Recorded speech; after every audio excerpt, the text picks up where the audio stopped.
In my family, soup is believed to have restoring power. This is my grandma's golden chicken soup without a single drop of water, a recipe passed down as a healing remedy. With no water added, the broth comes entirely from the chicken and vegetables. The chicken essence turned into liquid gold. It's super rich and concentrated. Every Asian household has their own version of chicken soup, and in our home, we like to add cabbage, carrots, lots of ginger, and goji berries for antioxidants and warming energy. My grandma used to say that this soup is more powerful than medicine and can strengthen your chi. It's deeply nourishing. I hope you give it a try. If I were to open a restaurant, this would be on the menu. My grandma's beef short ribs and corn soup. I FaceTime my grandma every week, and this week she insisted I share this recipe with you guys. Growing up, there was always a pot of soup on our dinner table. My grandma always say that a bowl of hot soup can help digestion and circulation and keeps the family healthy. This recipe is packed with rich hearty broth from the beef ribs, natural sweetness from the corn, and antioxidants from goji berries. You don't need any fancy sauce or seasoning, and the meat always falls off the bone. It's nourishing, comforting, and perfect for any season. If you want more recipes from my grandma, let me know in the comments. Let's make this easy egg drop soup. We're now in the full swing of soup season, and there's nothing as warm and cozy as a bowl of egg drop soup. It's often the simplest recipes that I find myself coming back to again and again, and this easy egg drop soup is a recipe that I've been making for years now. It comes together in 10 minutes, making it perfect for busy weeknights. Just whisk up some eggs and slowly stir them into a savory chicken broth, garnish with some green onions, and that's it.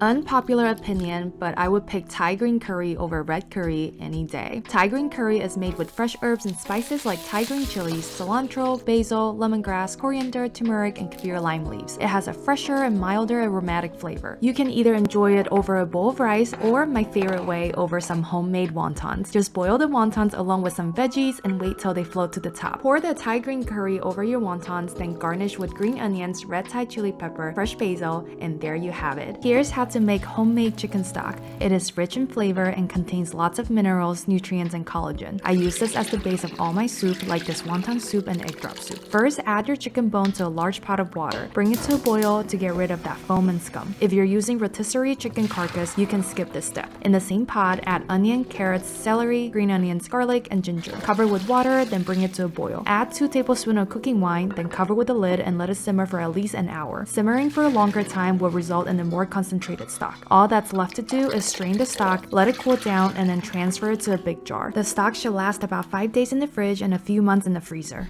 A friend recently told me about brothy rice is going viral on TikTok, and I was like, what is brothy rice? I looked it up, and it's basically something I grew up eating, just warm broth poured over rice. So here's my take: honey soy glazed chicken with garlic ginger brothy rice. This is a recipe you need in your weekly rotation. First, start by seasoning your chicken thighs with salt and pepper and coat them with cornstarch. Fry until both sides are golden brown. Then the glaze is just garlic, soy sauce, oyster sauce, and honey. Throw the chicken back in and cook until they're sticky and caramelized. Then I made a very simple broth with lots of garlic and ginger. To assemble the dish, pour the broth over your rice, top with chicken and some veggies, garnish with sesame seeds and green onion, and you'll have a complete balanced meal ready in 30 minutes. This is what I made for dinner after a 10-hour shift: hot and sour dumpling soup. I work in outpatient surgery, and after hours of standing in the operating room, I was starving, and all I wanted was something warm and comforting. So I drove home and went straight to the kitchen. Luckily, I still have a jar of chicken stock I made the other day. I like to add a little bit of soy sauce and cooking wine for the flavor. Then I added mushroom, carrots, bamboo, and tofu.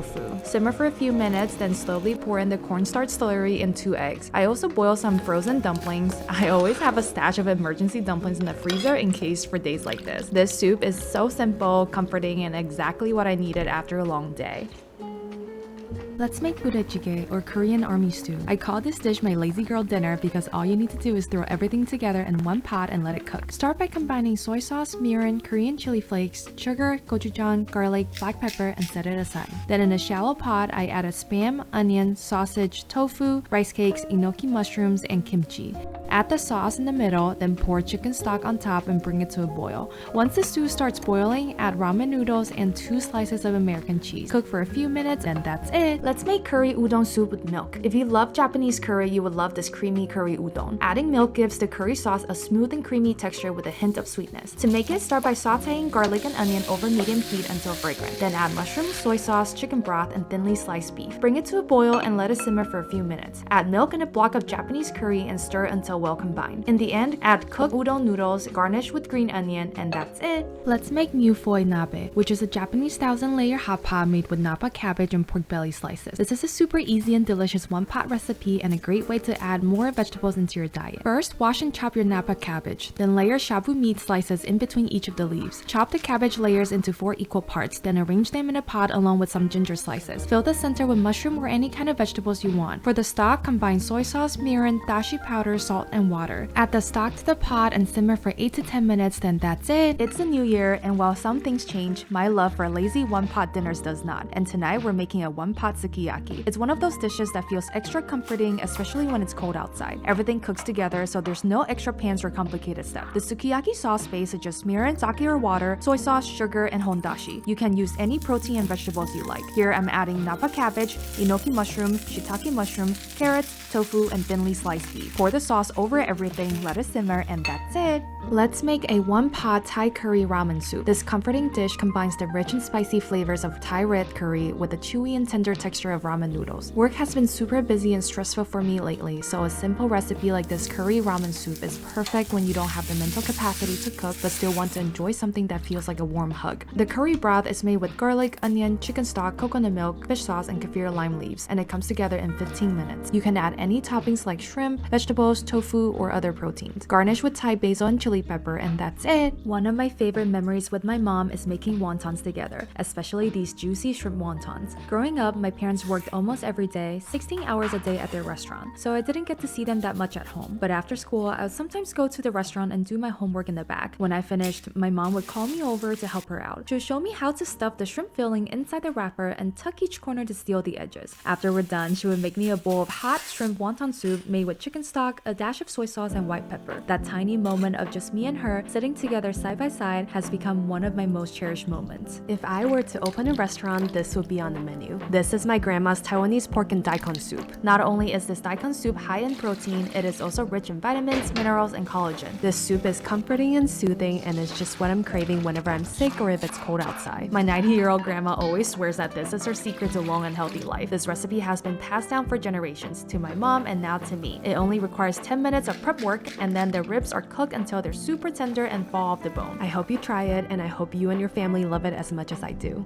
Whenever the weather starts getting cold, I crave pumpkin soup, especially this creamy Thai coconut pumpkin soup. Welcome back to episode 2 of my fall pumpkin series, and this Thai coconut pumpkin soup is one of those recipes that feel fancy, but I promise you it's super easy. You only need one pot, and it takes less than 20 minutes to make. Start by sauteing garlic and onion until soft, then stir in a spoonful of red curry paste. Add your pumpkin, apples, and then pour in high protein broth, coconut milk, and a dash of soy sauce. Let it simmer until everything's soft, then all that's left to do is blend until smooth and creamy. This soup is so cozy, flavorful, and perfect for a chilly fall night. Whenever I'm sick, my mom would always make me wonton noodle soup. It truly is the most comforting dish that'll make you feel better instantly. Let me show you how easy it is to make it at home. For the broth, it's just chicken stock, salt, chicken bouillon, a little bit of soy sauce, and white pepper. Simmer for a few minutes, then set it aside. Next, bring your pot of water to a boil, then cook your egg noodles, bok choy, and wontons. Once the wontons float to the top, scoop them out and add them to a bowl along with the noodles and vegetables. Pour over the broth,